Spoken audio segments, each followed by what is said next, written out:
Bien, bonjour, nous sommes le premier jour de notre semaine de prière et donc je voulais vous inviter à méditer pendant cette semaine sur le livre de Daniel. Et aujourd'hui, je voudrais lire avec vous les 4 premiers versets du premier chapitre du livre de Daniel. Et j'ai appelé cette première méditation, je l'ai nommée la catastrophe. Parce que, comme vous allez voir, c'est vraiment ce qui arrive à Daniel dans ces passages, ces versets que nous allons lire. Alors, lisons ensemble. La 3e année du règne de Joachim sur Juda, Nebuchadnezzar, le roi de Babylone, marcha contre Jérusalem et en fit le siège. Le Seigneur livra entre ses mains Joachim, le roi de Juda, et une partie des ustensiles de la maison de Dieu. Nebuchadnezzar emporta les ustensiles dans le pays de Shinéar, dans le temple de son Dieu. Il les mit dans la maison du trésor de son Dieu. Le roi donna l'ordre à Aspenaz, le responsable de ses eunuques, de faire venir quelques Israélites de sang royal ou de famille noble.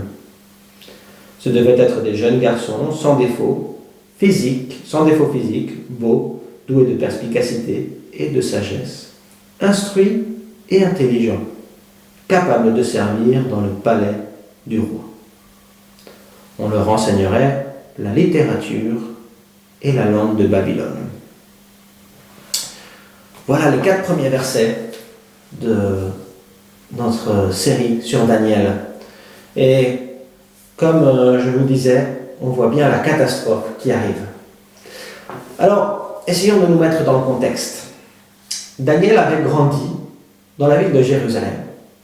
Et, d'après ce que nous dit le texte, il devait être soit de la famille royale, soit, sinon, d'une famille noble.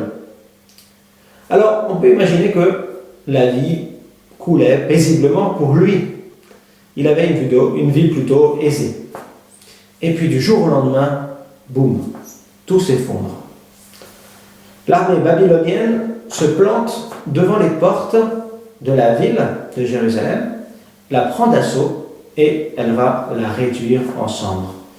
En quelques jours, quelques semaines, la ville de Jérusalem est détruite. Et ça me rappelle les images que nous avons pu voir l'été dernier sur l'Afghanistan.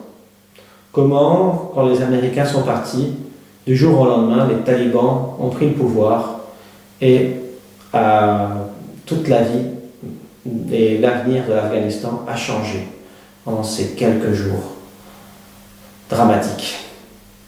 Alors Daniel a vécu cela de sa propre chair.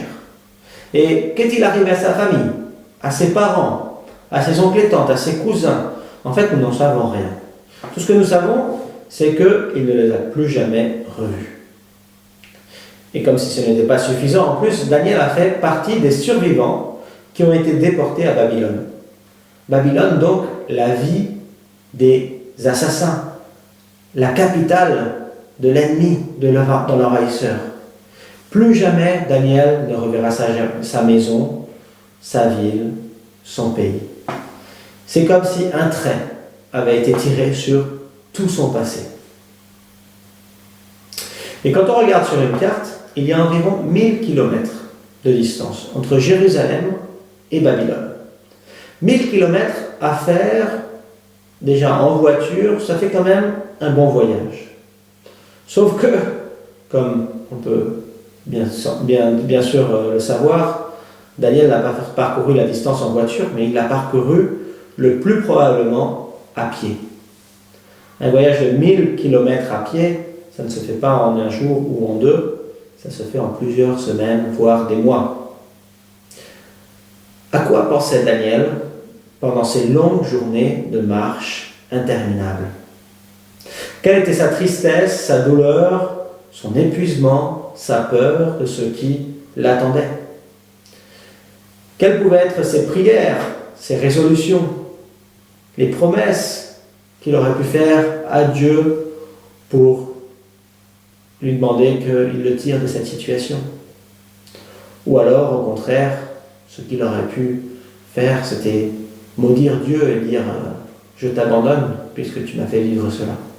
Quelles étaient les questions qui lui passaient par la tête pendant ces jours-là? Probablement, la question de pourquoi était présente. Seigneur, pourquoi? Pourquoi? Mais l'histoire de Daniel nous montre qu'il y a toujours de l'espérance, quelle que soit la situation dramatique dans laquelle on se trouve. La réponse à la question du pourquoi n'est jamais donnée à Daniel. On ne la retrouve pas dans le livre. Et je pense que c'est rarement le cas pour nous, êtres humains. En revanche, Daniel vivra une vie digne d'être vécue. Différente, certes, de ce qu'elle aurait été si cette catastrophe n'était pas survenue un jour, mais digne quand même, enveloppée de la bénédiction de Dieu.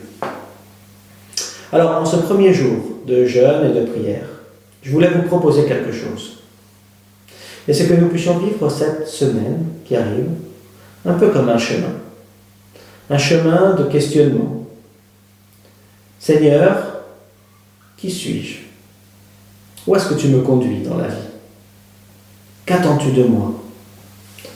Comment puis-je te servir véritablement?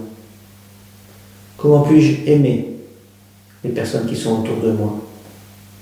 Comment puis-je pardonner?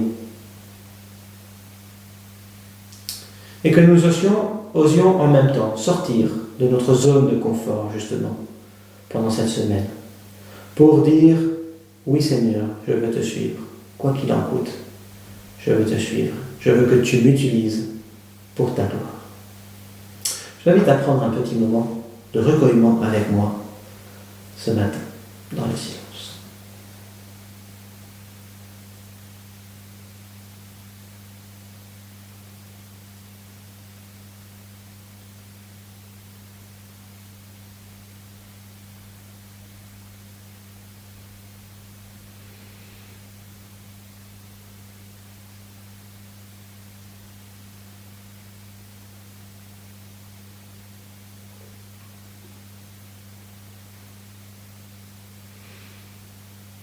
Seigneur, bénis ce début de semaine de prière et de jeûne.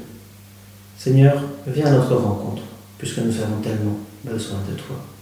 Viens nous parler. Amen.